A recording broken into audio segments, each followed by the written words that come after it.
প্রিয় বারুয়াখালীবাসী, এবার বলেন আপনারা কেমন আছেন সবাই? দুপুরের লাঞ্চ হয়েছে? হাই হাই, আর লাঞ্চ হয় নাই কার কার দেখি? আল্লাহ এই ভালোবাসাগুলোকে তুমি কবুল করো।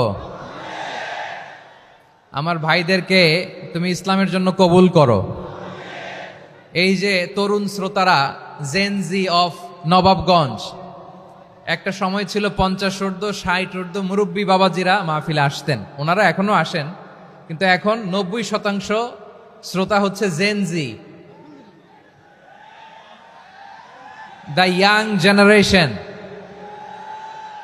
The future heroes and icon of Bangladesh. তোমাদের হাতেই বাংলাদেশ নিরাপদ। আমরা দেখেছি যত জুলুম, যত ফ্যাসিবাদ, যত অন্যায়, যত অত্যাচার, সব কিছুকে তোমরা দুমড়ে মুচড়ে সত্যের পয়গামকে 56,000 বাংলাদেশের প্রতিটি ইঞ্চি মাটিতে ছড়িয়ে দিয়েছো তোমরা। তোমাদের হাতে নিরাপদ এদেশের লাল সবুজের পতাকা।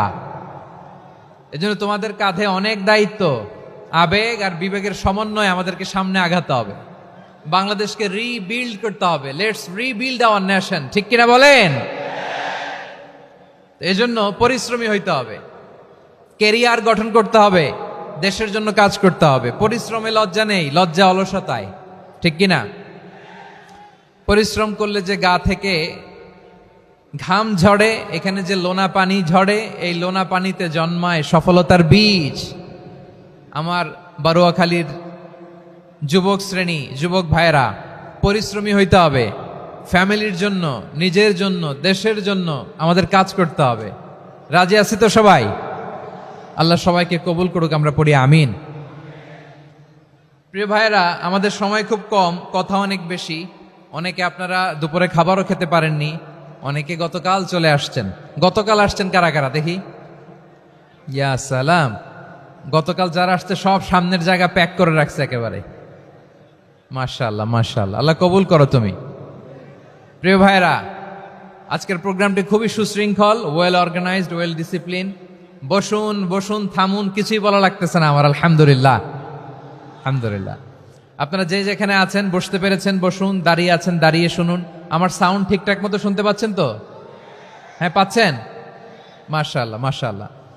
সাউন্ডটা খুব একটা ক্লিন মনে হচ্ছে না, ক্লিন না, কেমন যেন দুইবার আওয়াজ শুনতেছি আমি। সাউন্ডটাকে একটু স্ট্রং এবং ক্লিন করে দেওয়ার চেষ্টা করবেন মাইক অপারেটর ভাই যিনি আছেন। তাহলে আমরা কিছু কথা কোরআন থেকে পেশ করবার চেষ্টা করবো ইনশাআল্লাহ। প্রিয় ভাইয়েরা, এখন আপনারা যেমনি চুপচাপ, শেষ পর্যন্ত চুপচাপ থাকবেন তো? হ্যাঁ, আমি ওঠার আগে কে কে উঠবেন? হাত তোলেন দেখি।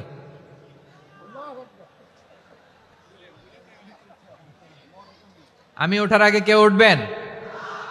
সত্যি তো? মনে থাকবে?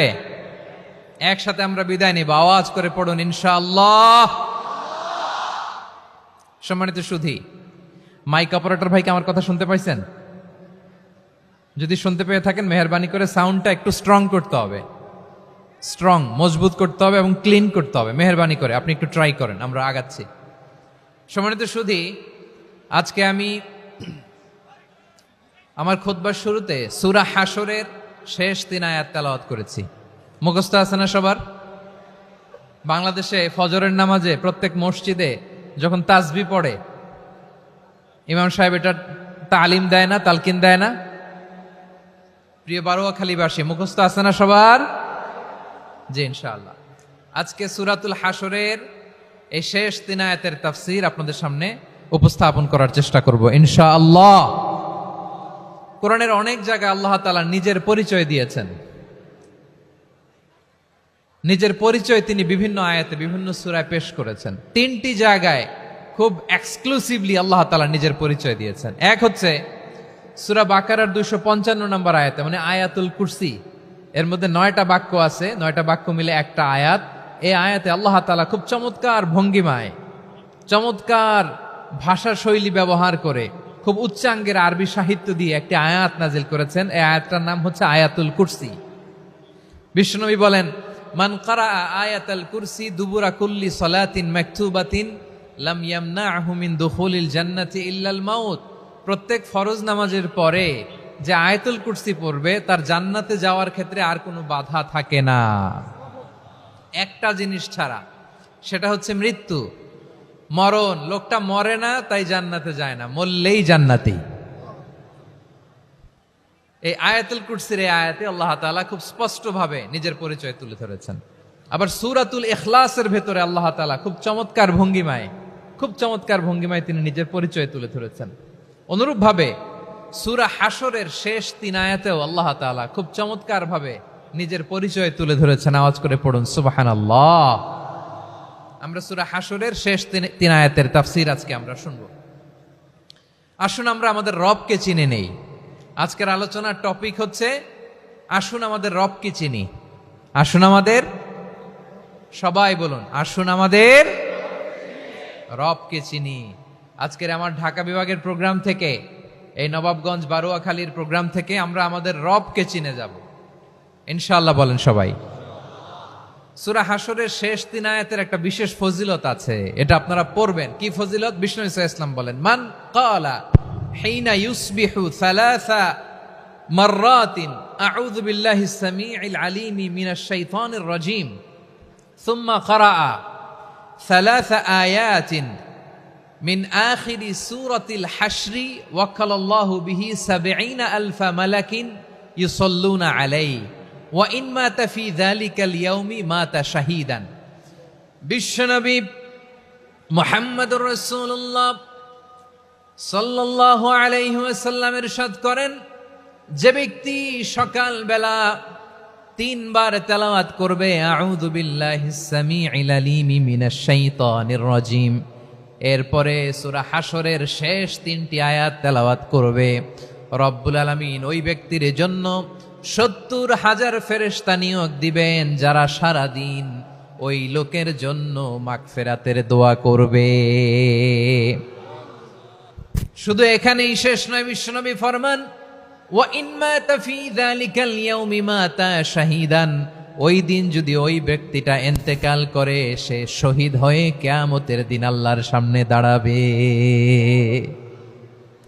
সকালবেলা যদি পড়েন 3 বার আউযু বিল্লাহিস সামিউল আলিম মিনাশ শাইতানির রাজীম 3 বার পড়ে সূরা হাশরের শেষ 3 আয়াত যদি তেলাওয়াত করেন, তাহলে আপনার জন্য আল্লাহ তাআলা ৭০,০০০ ফেরেশতা নিয়োগ করবে। সারা দিন তারা আপনার জন্য মাগফিরাতের দোয়া করবে, আর ওই দিন ইন্তেকাল করলে আল্লাহ তাআলা শহীদ হিসেবে আপনাকে কিয়ামতের দিন দাঁড় করাবে। সুবহানাল্লাহ। এত আস্তে। আবার সন্ধ্যাবেলায় যদি পড়েন, সারা রাতের জন্য ৭০,০০০ ফেরেশতা মাগফিরাতের দোয়া করবে। ওই রাতে মারা গেলে শাহাদাতের মৃত্যু নসিব হয়ে যাবে। এজন্য এই দোয়াটা পড়ার দরকার আছে না নাই? আযকারুস সাবাহি ওয়াল মাসা, সকাল সন্ধ্যার যে জিকির, এই জিকিরের অন্তর্ভুক্ত করে নেবেন এই ওয়াজিফাটা। যে হাদিসটা বর্ণনা করলাম সুনানে তিরমিজির হাদিস, যদিও হাদিসটা সনদের দিক থেকে দাঈফ, কিন্তু মুহাদ্দিসিনে একরাম বলেছেন যেহেতু এটা ফাজাইলুল আমালের হাদিস, এটা পড়ার ক্ষেত্রে কোনো নিষেধাজ্ঞা নাই, এটা পড়া যাবে। সো সকাল সন্ধ্যা যদি সুযোগ হয় এই ওয়াজিফাটা যেন আমরা পড়ি। এই 3টি আয়াতের ভেতরে আল্লাহ তাআলা তার 14টি গুণবাচক নাম উল্লেখ করে দিয়েছেন। কয়টি? আওয়াজ করে বলেন তো, যারা শুনতে পেয়েছেন বলেন, এই 3টি আয়াতের মধ্যে আল্লাহর কয়টি সুন্দর সুন্দর গুণবাচক নাম আছে বলেন তো? কয়টি? সবাই বলেন কয়টি? 14টি গুণবাচক নাম, চমৎকার চমৎকার নাম। যে নামগুলো যদি আমরা আজকে পড়ি, শুনি, জানি, আল্লাহ তাআলা সম্পর্কে ব্যাপক ধারণা, ইনডেপথ, আমার রব সম্পর্কে ইনডেপথ নলেজ নিয়ে আজকে আমরা ফিরতে পারবো ইনশাআল্লাহ। বলেন সবাই। আসুন আমরা আল্লাহ তাআলার এই চমৎকার চমৎকার 14টি নামের ব্যাখ্যা বিশ্লেষণ আজকের এই তাফসীর ময়দান থেকে জানি। প্রিয় ভাইয়েরা, আল্লাহর অনেক সুন্দর সুন্দর নাম আছে। আমাদের উচিত এই নামগুলো দিয়ে আল্লাহকে ডাকা। ভাই, তোমরা যদি ড্রোন একেবারে আমার মাথার সামনে নিয়ে আসো তাইলে হবে? একটা নিরাপদ দূরত্বে রাখতে হবে, এই ড্রোনের সাউন্ড যেন আমি না পাই। সেফ জোনে থাকতে হবে, দূরে থাকো।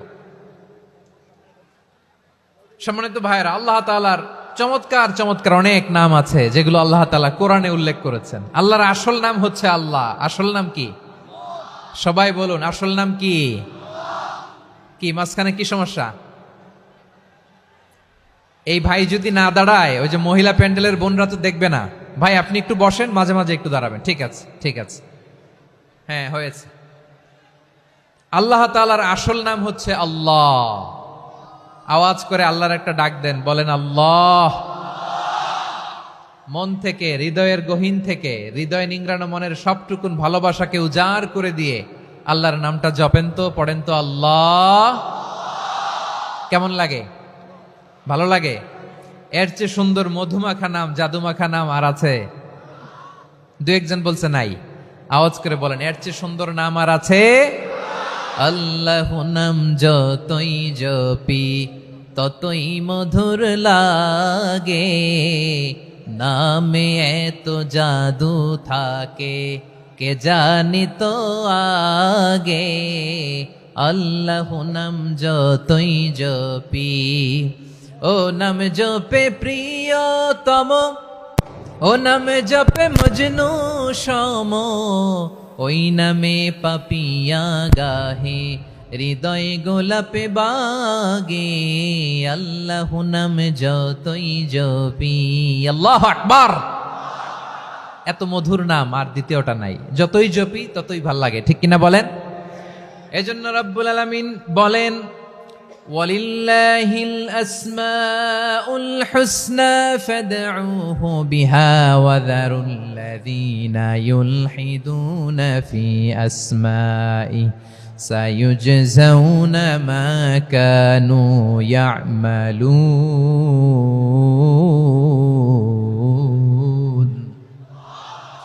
আল্লাহ বললেন, আমার অনেক সুন্দর সুন্দর নাম আছে, অনেকগুলো গুণবাচক সুন্দরতম নাম আছে। তোমরা এই নামগুলো ধরে আমি আল্লাহরে ডাকো, আর যারা আমি আল্লাহর নামের বিকৃতি ঘটায় তাদেরকে তোমরা বর্জন করো। আর তারা দুনিয়াতে যা করেছে আখিরাতের ফল তারা ঠিকই পাবে। সুবহানাল্লাহ বলেন।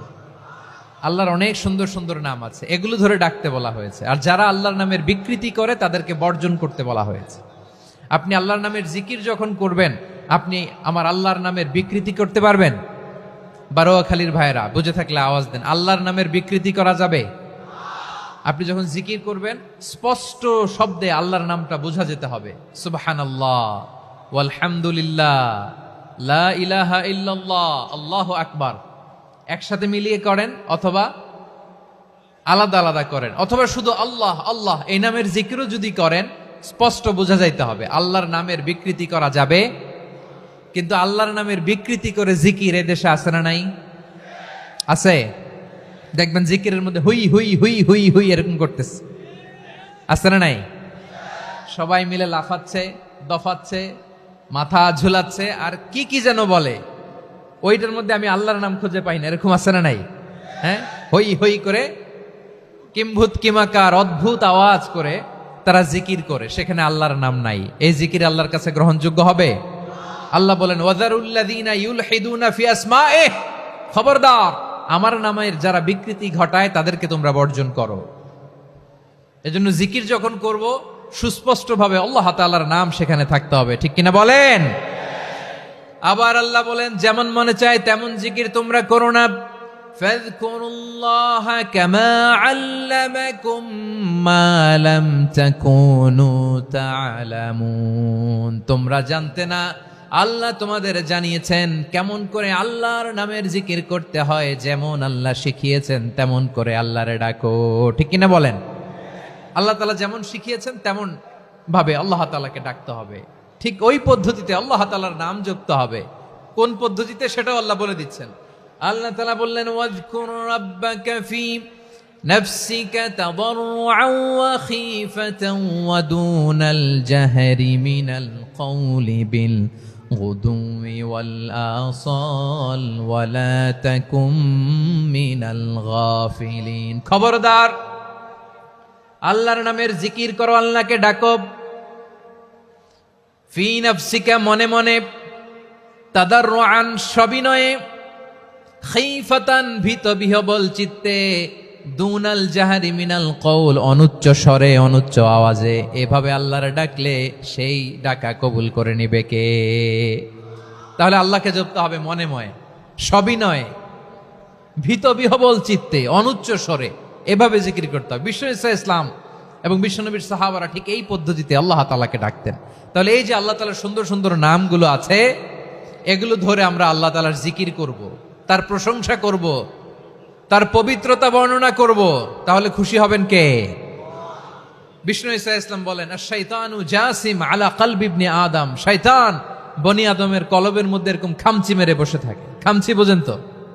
শয়তান বনি আদমের হৃদয়ে কলবে খামচি মেরে বসে থাকে। ফাইদা যাকারাল্লাহ খানাসা, যখন মানুষ আল্লাহর জিকির করে শয়তান দৌড়ে পালায়। ওয়াইদা গাফালা ওয়াসওয়াসা, আর মানুষ যখন অমনোযোগী হয়, গাফিল হয়, শয়তান আবার টেম্পটেশন দেয়, আবার ধোঁকা দেয়, আবার ওয়াসওয়াসা দেয়। এজন্য বিশ্বনবী বলতেন, লা ইয়াজালু লিসানুকা রাতবান মিন যিকরিল্লাহ, সব সময় প্রতি মুহূর্তে সর্বক্ষণে তোমার জিহ্বাটা আল্লাহর জিকির দিয়ে ভিজা রাখবা, আল্লাহর জিকির দিয়ে সিক্ত রাখবা, তাহলে কবুল করবে কে? সবাই পড়েন সুবহানাল্লাহ, আলহামদুলিল্লাহ, লা ইলাহা, সুবহানাল্লাহ, আলহামদুলিল্লাহ, লা ইলাহা ইল্লাল্লাহ, লা ইলাহা ইল্লাল্লাহু মুহাম্মাদুর রাসূলুল্লাহ সাল্লাল্লাহু আলাইহি ওয়াসাল্লাম। প্রিয় ভাইরা, আল্লাহ তাআলার অনেকগুলো নাম আছে। আল্লাহ তাআলার এই নামগুলো ধরে তার নাম আমাদের ডাকতে হবে, জপতে হবে। বিষ্ণু ঈসা ইসলাম বলেন, ইন্না লিল্লাহি 99 ইসমান মিআতান ইল্লা ওয়াহিদা, আল্লাহর রয়েছে 99টা নাম, এক কম 100। এক কম, আমরা বাংলায় বলি না যে এক কম 100, মানে আসলে কয়টা? 99টা। বিশ্বনবী বলেন আল্লাহর 99টা নাম আছে, মিআতান ইল্লা ওয়াহিদা, এক কম 100। মান আহসাহা দাখালাল জান্নাহ, যে ব্যক্তি 99 নাম মুখস্থ করে তার সিনার ভেতরে রাখবে, আল্লাহ তাআলা তাকে জান্নাত দিয়ে ধন্য করে দেবে। এবার বলেন, আল্লাহর নামগুলো জানার দরকার আছে না নাই? এই নামগুলো আমরা জপব, মুখস্থ করব। এই নামগুলো আগে আয়ত্ত করতে হবে। এই নামের যে অর্থ সেটা অনুধাবন করতে হবে। এই নামের যে দাবি সেটা মানতে হবে। সিবগাতাল্লাহ ওয়া মান আহসানু মিনাল্লাহি সিবগা ওয়া নাহনু লাহু আবিদুন, আল্লাহর রঙে রঙিন হইতে হবে। আমার আল্লাহ দয়ালু, আমরাও দয়ালু হতে হবে। আমার আল্লাহ সহনশীল, আমরাও সহনশীলতার চর্চা করতে হবে। আমার আল্লাহ মেহেরবান, আমরাও মেহেরবান হতে হবে। বিষ্ণু ঈসা ইসলাম আল্লাহর এই চমৎকার সুন্দরতম নামগুলো ধরে ধরে আল্লাহর কাছে চাইতেন। আপনি যখন দোয়া করবেন, আল্লাহর নামগুলো ধরে যদি দোয়া করেন, আল্লাহ ওই দোয়া ফিরায় দেয় না। সুবহানাল্লাহ বলেন। আপনি যদি দোয়ার মধ্যে বলেন ইয়া রহমান, সবাই বলেন ইয়া রহমান, ইয়া রহিম, ইয়া হাইয়্যু, ইয়া কাইয়্যুম, আল্লাহর চমৎকার নামগুলো ধরে ধরে যদি আল্লাহর কাছে ফরিয়াদ করেন, আল্লাহর নামগুলো ডাকেন, মুহূর্তেই কবুল করবে কে? বিষ্ণু ঈসা ইসলাম এভাবে আল্লাহর নামগুলো ধরে ধরে জিকির করতেন, আল্লাহর নাম জপতেন। তিনি বলতেন, আসআলুকা বিকুল্লি ইসমিন হুয়া লাক, আল্লাহ তোমার যত নাম আছে সব নামের ওসিলায় তোমার কাছে ফরিয়াদ করি, সব নামের ওসিলায়। আনসালতাহু ফি কিতাবিক, যে নাম তুমি তোমার কিতাবে নাজিল করেছো। আও আল্লামতাহু আহাদাম মিন খালকিক, অথবা তোমার কোন সৃষ্টিকে তোমার নাম তুমি জানিয়েছো। আও ইস্তাসারতা বিহি ফি ইলমিল গায়বি ইনদাক, অথবা গায়েবের জ্ঞানে তুমি তোমার নিজের জন্য ওই নামগুলো সংরক্ষিত রেখে দিয়েছো। সব নামের ওসিলায় তোমার কাছে চাই। সুবহানাল্লাহ পড়েন। তার মানে আল্লাহ তোমার যে নামগুলো আমরা জানি এগুলার ওসিলায়ও চাই, যে নামগুলো আমরা জানি না সেগুলোর ওসিলায়ও চাই। আল্লাহর সব নাম আল্লাহ আমাদেরকে জানায় নাই, কিছু নাম জানিয়েছেন, কিছু নাম তিনি জানান নাই। সুবহানাল্লাহ বলেন। আল্লাহ তাআলা তার কিছু নাম কোরআনে উল্লেখ করেছেন, কিছু নাম স্পেশাল কিছু নবীদেরকে জানিয়েছেন, আর কাউকে জানান নাই। কিছু নাম তিনি কিয়ামতের দিন আমাদের সামনে প্রকাশ করবেন যে এইটাও আমার একটা নাম, এটা তোমরা কেউ জানতা না। সুবহানাল্লাহ, সারপ্রাইজ হিসেবে আল্লাহ তাআলা রেখে দিয়েছে, কেউ জানে না। কিয়ামতের দিন আল্লাহ তাআলা সেই নামগুলো জানাবেন। আর কিছু নাম আছে সেই নামগুলো আল্লাহ কোরআনেও বলে নাই, কোন নবীরেও জানায় নাই, কিয়ামতের দিনও সারপ্রাইজ হিসেবেও জানাবে না। ওই নামগুলো স্বয়ং খোদ আল্লাহ ছাড়া কেউ জানে না। এজন্য বিশ্বনবী দোয়ার সময় বলতেন, আল্লাহ তোমার যে নামগুলো জানি, যে নামগুলো জানি না, সব নামের বরকতে তোমার দরবারে চাই, সব নামের ওসিলায় তোমার কাছে ফরিয়াদ করি। সুবহানাল্লাহ বলেন। তাহলে সূরা হাশরের মধ্যে আমরা আল্লাহর মোট কয়টা নাম পাবো দেখি, মনে আছে কিনা? হ্যাঁ, কয়টা? আওয়াজ করে বলেন, কয়টা? মাশাআল্লাহ। এই 14টা শোনার আগ্রহ আছে? এই দু একজন যে ওঠা বসা করতেছেন, এই ডাস্টে তো ডাস্ট অ্যালার্জি হয়ে যাবে, ধুলাবালিতে আসার সময় তো অনেক ধুলা খাওয়াইছেন আমার এই জায়গায়। একটু শান্ত হয়ে বসেন, আমরা শান্ত হয়ে বসি, অল্প কিছু সময় কিছু কথা আলোকপাত করব, তারপর আমরা বিদায় নিব। উঠবো না, কেউ দাঁড়াবো না, উঠবো না। সেই গতকাল থেকে, গত রাত থেকে আমি দেখেছি তো আপনাদের কাণ্ড কারখানা, ভিডিওতে দেখেছি, কাঁথা বালিশ নিয়ে গত রাতে চলে আসছে। তো অনেক কষ্ট করে অনেক সময় অপেক্ষা করেছেন, আর অল্প কিছু কয়েক মিনিট আপনারা বসেন, আমরা একসাথে বিদায় নেব ইনশাআল্লাহ।